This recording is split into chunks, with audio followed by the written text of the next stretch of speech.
you were executive director, right? Now the board has made you managing director.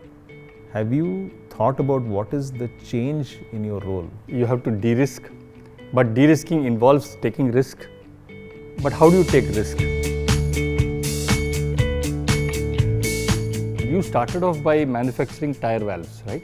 Yeah. Now tires themselves have undergone a change. Yeah. No longer do you have tube wala tires, you have tubeless tires and radials and this and that. So many things that have changed. Yes. Today, you are not just stuck to tires. You are going into refrigeration, you are going into various other things, you are getting into EV and so on and so forth. So there is a transition from a perspective or an area of influence as well, right? How did that transition kind of get planned and executed? Yeah, great question. See, when I was appointed on the board as executive director in 2005,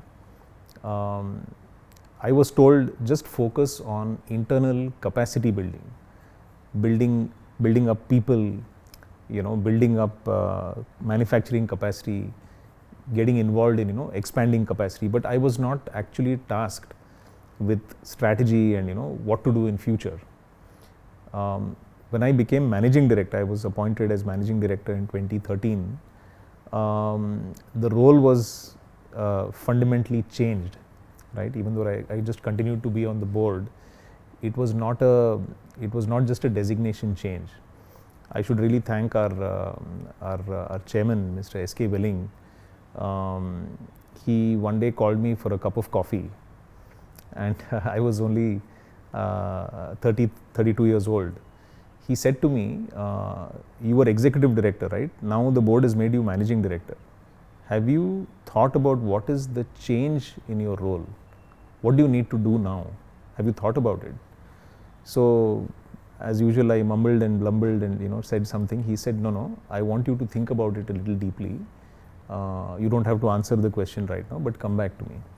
So I slowly realized that the main thing I had to do was to de-risk the company, because at that point of time we were a single product, single location company, right? So as a board member and as the managing director of the company, I had to look at now how do I de-risk this company, right? Because auto was going through, exactly as you said, a lot of changes, technology changes. Those technology changes, eventually we adapted to it, but it could have also happened that we might have got disrupted at that point of time, right? So the thought process was, okay, how do you de-risk? And in the process of de-risking, you actually end up taking risks sometimes, right? So many people would say to me, oh, you've got to diversify, right? You've got to get into something else. Now when you get into something else, an unknown, maybe a new product or a new market, right? That's also a risk, right? So in the enthusiasm to de-risk, you actually have to take risk. So then you have to calibrate that risk. So we started thinking, okay, there's no option, we'll have to take some risks, but how do we do it in a manner that doesn't rock the boat, that doesn't shake our fundamentals? So we started looking for component opportunities where we could play to our strengths. What are we good at doing, right? So there was a time when I used to conduct workshop sessions in the company, bring people together and try and discover, start chatting, try and figure out what are we really good at doing, right? Because sometimes it looks like something very intangible. You say, okay, I've got skills. Every company says, yeah, obviously without skill you can't work, right?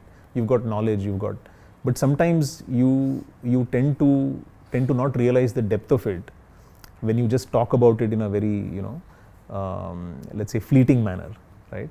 So finally we decided that, we are really good at processing brass, machining, forging, high precision, high pressure. This is what we are really good at doing, right? So then we started looking at what else can we do with the same skill sets, so that while we are taking a risk, we are not rocking the boat, right?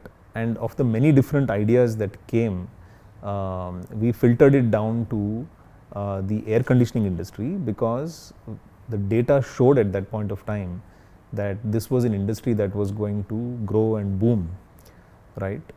In auto industry, people look at how many cars are in the country per 1,000 of population. That's a measure of, how much the auto industry has penetrated the market. Similarly, if you look at the statistics for air conditioner, right, at that point of time it was extremely low. We were probably one of the lowest in the world, and given the large population that we have, given the economic growth that we were having, we believed that this would be an interesting opportunity.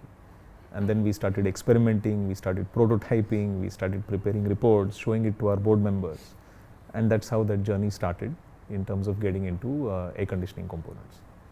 Awesome. I think this some of the things that you mentioned, yes, you have to de-risk, but de-risking involves taking risk. But how do you take risk? You latch on to what is your core competency. Yes. Stick to that. Don't try to do something which is not known to you or something totally tangential, right? Stick to your core, but at the same time, take risks which are meaningful risks. Don't rock the boat. Keep the steady ship going. At the same time, you try to develop additional skills in order to grow and move on.